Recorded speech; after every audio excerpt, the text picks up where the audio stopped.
Obviously it's a really good day for us as Titans to officially announce L'Jarius and have him here. So we're extremely excited about that.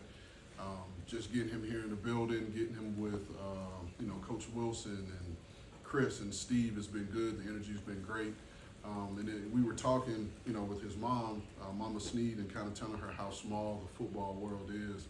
And an example was her best friend knows Chris Harris from college. You know what I mean? So our football world is really small, but looking forward to having him in the building on a regular basis with all the rest of the guys. But more than anything, just wanted to get up here and speak to you guys a little bit about free agency. And we haven't had a chance to speak. I know I spoke with Paul one-on-one, Jim one-on-one about free agency. Just overall, man, we came in with a targeted plan and an idea of what we want to do, and that was, started by our pro department, and those guys led by Brian Gardner, as well as our coaching staff being able to come in, hit the ground running.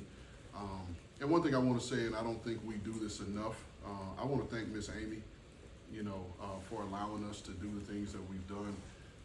This doesn't happen, without her approving it and being okay with it, as well as Kenneth and Barkley. There was a lot of conversations with them. We had a meeting to let them know what our targeted plan was, how we were going to go about it. And she was on board, 100% supportive. And even when we had to pivot, making her aware of what we were doing. And so, I want to thank her for allowing us to do that. Also Anthony Robinson, leading our personnel department, Chad Brinker, Vin Marino. Vin is a stud. I know Vin, walks around pretty unassuming most days, but Vin is the magic that allowed these deals to come to fruition. Yeah, I mean, it helps us tremendously out from a coverage standpoint on the back end. And, if you guys know Denard and what he wants to do, I think the guys that we signed in Cheeto and LJ, I think they both, fit what he wants to do from a coverage standpoint. And then having Roger here, Roger's played outside, he's played inside, and so he fits as well. So it gives us, a legitimate, top three out of the gate, and we're going to continue to add guys. I'm going to expect guys that were here last year to step up, and earn those other spots. But we're bringing in scheme fits for what we're going to do defensively. Do you expect this group to be the best secondary in the league? That's up for them to decide. We paid a lot of money to get those two guys on the outside, so I expect those guys to play, really well. But I know one thing is that they'll be coached extremely hard. They'll be really detailed in the way they approach it. So I expect those guys to play well this year. There was a scenario that Van and Chad put together where we could have assembled the Avengers, but we wouldn't have had money to sign our draft class or do anything else. So those were scenarios. But Danico and Aziz were two vital members, of our team. Aziz was an official captain, and Danico was an unofficial captain, as you guys know.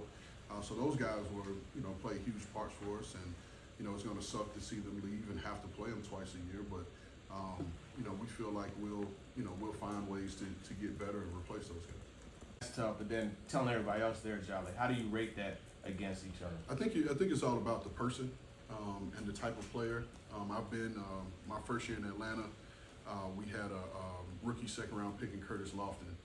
That was our Mike backer, but he was lying next to a veteran in Keith Brooking as our will backer. And Keith was the communicator that first year, and then Curtis took it over that second year. So, it's about the person. You have some rookies.